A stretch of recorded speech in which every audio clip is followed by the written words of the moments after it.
What I specifically loved this week, finally, and we've been saying it on this show since The Voice, and going back to before The Voice, we've got to scrap all this Aboriginal flags everywhere, scrap all this welcome to country stuff, all of that rubbish has to go. It's dividing the nation. The nation voted comprehensively against it. And now, Caroline, Peter Dutton came out this week saying he will only stand in front of one flag, the Australian flag. What did you make of it, Caroline? Look, I think it's actually an incredibly smart move from Peter Dutton. He's realised, and we've seen it increasingly with the stance he took on The Voice, for people to vote no to that, to his strong stance on anti-Semitism and in support of Israel, to so many other issues, nuclear, of course, as well, that he's willing to make a real distinction this time between the Liberal Party and the Coalition and Labor, and give people a genuine alternative when they go to vote next year, rather than thinking that they're going to just, are they going for a Labor light party? Are they going for... Let's have a listen to what he said. Let's have a listen to what Dutton had to say. No grab. OK, we don't have a grab there. There you go. It's the last show of the year, so we're allowed to get away with this sort of thing. But what he actually came out, and we'll play it later on in the show, he actually came out and said that, James, that he would only stand in front of the Australian flag. Oh, what a terrific thing to hear from a future Prime Minister. And Labor's response has been so disingenuous. Linda Burney said, well, he didn't support The Voice, so why would he stand in front of the Indigenous flags? Does she not know 60% of Australians did not support The Voice? As Caroline said, this is smart politics. Anthony Albanese said it doesn't cost much to show respect. Well, it does, because every time we do a welcome to country, it costs. Do you know New South Wales taxpayers were going to be up for $25 million for that flagpole on the Sydney Harbour Bridge to wave the Indigenous flag? Now, it cost less in the end, but for Anthony Albanese to say it doesn't cost much to show respect, the problem Australians have is we do respect Indigenous culture, but we pay every time we are made to show respect. And I think I'm glad you've got your economic hat on this morning, James, but I would say it costs more than just money.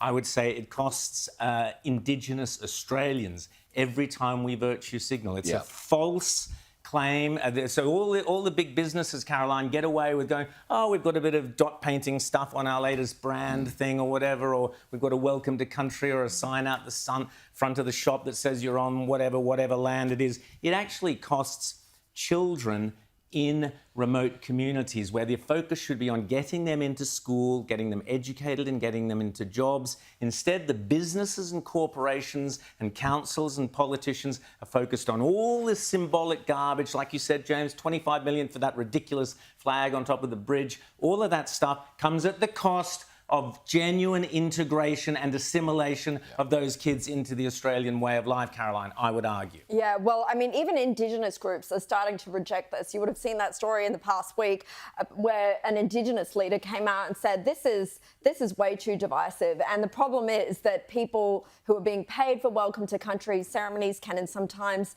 be not from the actual group that claims to be the original owners of the land. So there's conflict there.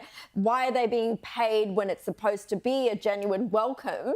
And not only that, but they've become increasingly political and just inflammatory, some of the speeches that are being made, the rants, I would call them. Well, we saw that bloke at the football, we've seen all that sort of stuff. But, James, I would say that Peter Dutton can win the election on this issue alone if he and the coalition play it smartly, get Jacinta Price out right at the front, standing next to Peter Dutton at every single opportunity and explaining to Australians. Australians love Jacinta Price. They're in love with her. They want to see, they would like to see her as the Deputy Prime Minister. I promise you that. Or as the Prime Minister. Or as the Prime Minister. That's going to come. Don't worry. That will come. There's no worries about that. But the point is that it goes to the heart of the issue of what is it to be Australian? Who are we as Australians? Are we going to be continually under the yoke of shame and guilt and we're not good enough and it's not our land and get off and all that stuff, teaching our kids, which we're teaching them in our schools, James, the kids are being taught this stuff? Or are we going to be a proud nation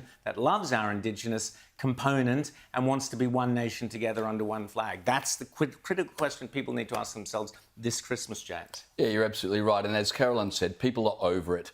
And I mean, in terms of building respect for Indigenous people, how many welcomes to country have you sat through, whether it's on an aeroplane or at a sporting event? No one's paying attention. Yeah. And so it doesn't build respect for Indigenous people. It builds this almost a resentment that our country is being divided. And it creates a sense of victimhood. and entitlement in Indigenous people who have great opportunities if they just embrace them, and most do. But the government building this victimhood is not smart. It doesn't help anybody.